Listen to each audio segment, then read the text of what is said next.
Chapter 14. The Struggle for Social Equality. The struggle for political freedom was important in the development of modern India.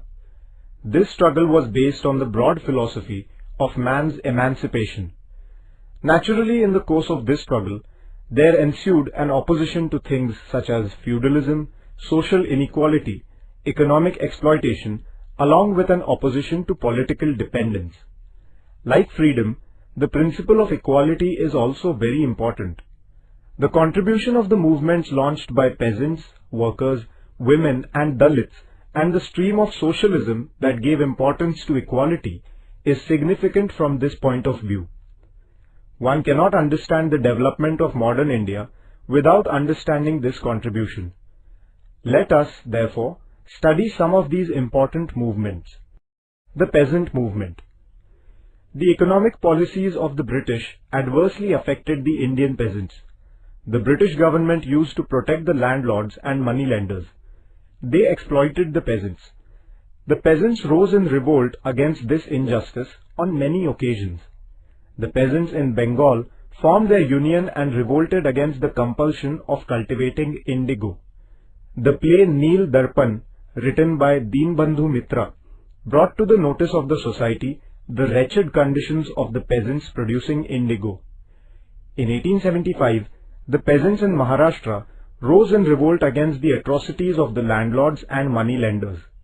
The peasants in Uttar Pradesh formed Kisan Sabha in 1918 under the leadership of Baba Ramchandra. The Mopla peasants rose in a great revolt in Kerala.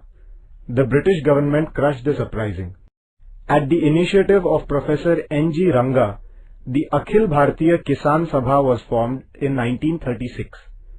Swami Sahajanand Saraswati was its president.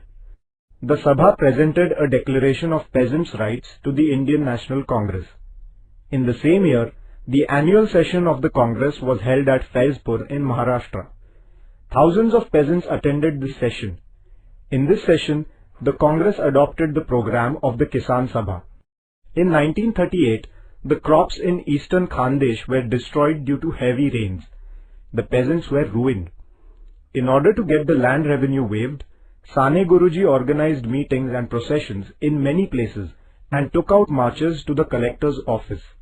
The peasants joined the revolutionary movement of 1942 in great numbers.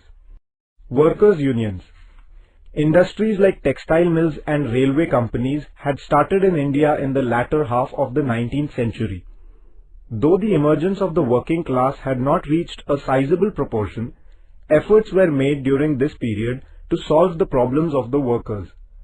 Shashipad Banerjee and Narayan Meghaji Lokhande organized the workers at the local level.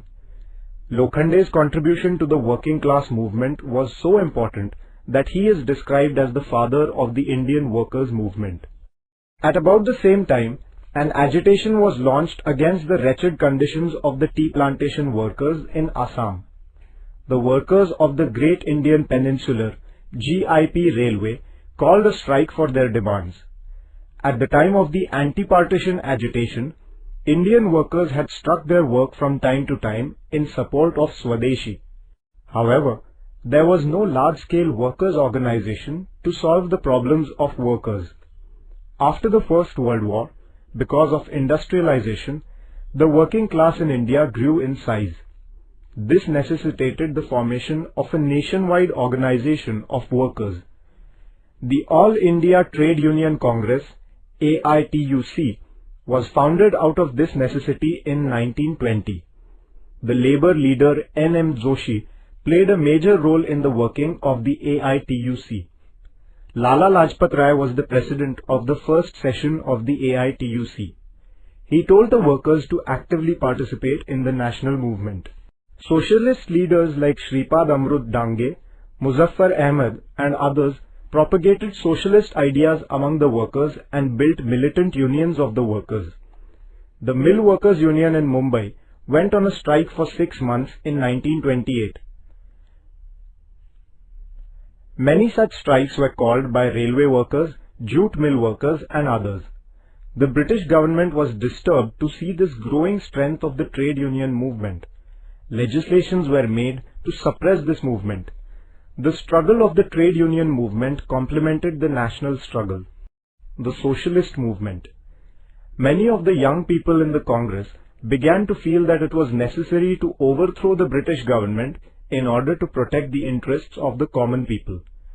They also began to realize that the society should be restructured on the principle of economic and social equality.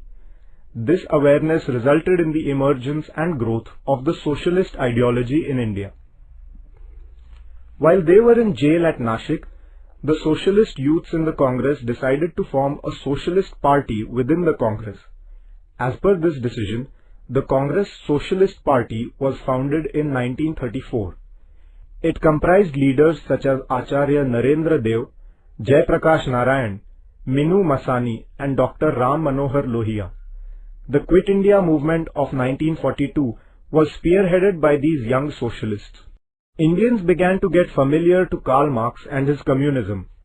Lokmanya Tilak had written an article about Marx as long ago as 1881. After the First World War, influence of communism became noticeable in India.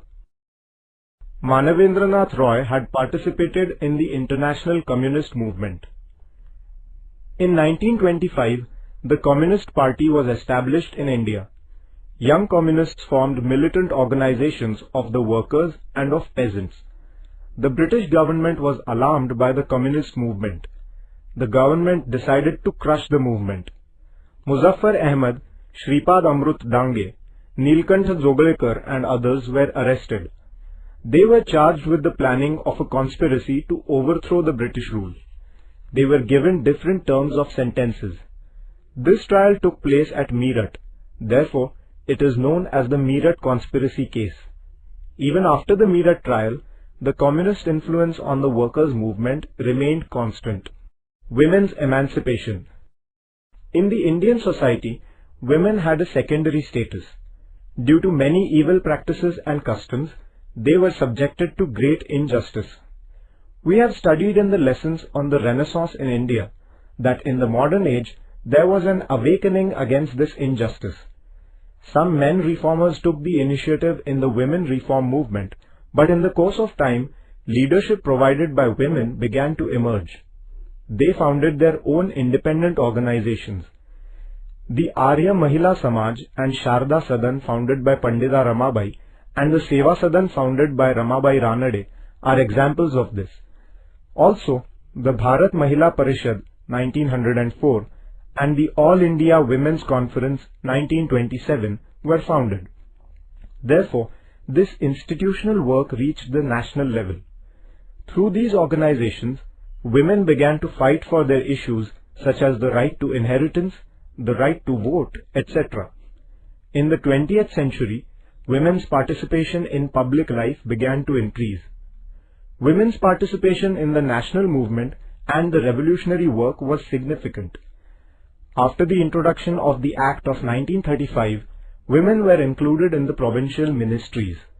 After independence, the principle of the equality of men and women had been emphatically stated in the Constitution of India. The Dalit movement. The social structure in India was based on inequality. Social reformers like Mahatma Jyotirao Phule, Narayan Guru brought about the awakening of the people. Following the teachings of Mahatma Phule, Gopal Baba Walangkar and Shivram Janba Kamble worked for the eradication of untouchability. In his book Vital Vidhwansan, Walangkar presented the deconstruction of untouchability. In Tamil Nadu, Periyar Ramaswamy started a movement for the eradication of untouchability. In the state of Kolhapur, Rajarshi Shahu Maharaj did substantial work for the abolition of caste distinction. Maharshi Vitthal Ramji Shinde started the institution, the Depressed Classes Mission, for the progress of the Dalits. The Justice Party did valuable work in the south. Mahatma Gandhi took up the issue of the eradication of untouchability, thereby trying to remove the injustice inflicted on the Dalits. Under the leadership of Dr. Babasaheb Ambedkar, the Dalit struggle acquired the dimension of a broad movement.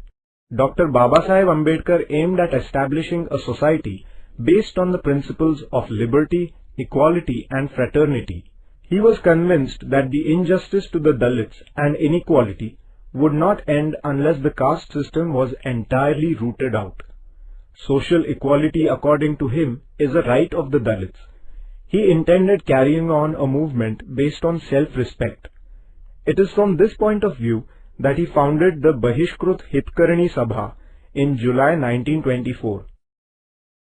He inspired his followers with the message, "Get education, get united and fight."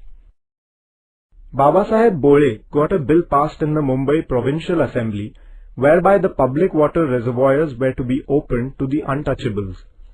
However, in reality, the water reservoirs remained out of the reach of the Dalits. Therefore, Dr. Babasaheb Ambedkar and his followers staged a satyagraha at the Chaudhar Lake in Mahad. They burnt the Manusmriti that advocated inequality. He started a satyagraha in 1930 for the entry of the Dalits into the Kalaram temple at Nashik. Karmavir Dada Saheb Gaikwad led this satyagraha. Dr. Babasaheb Ambedkar started periodicals such as Mook Nayak, Bahishkrut Bharat, Janata and Samata for bringing about social awakening and for giving vent to the woes of the Dalits. We have previously studied the work of Dr. Babasaheb Ambedkar in relation to the Pune Pact and the Round Table Conferences.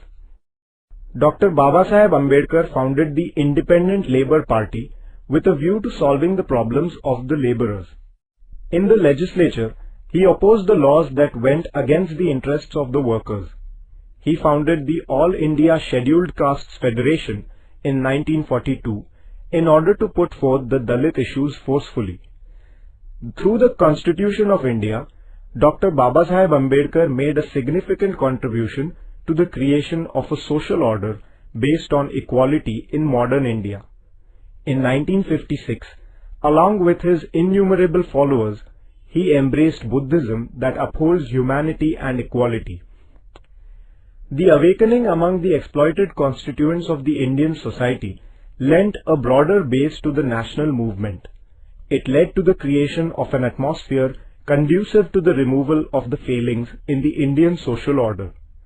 The contribution of all these movements to the Indian freedom struggle is valuable.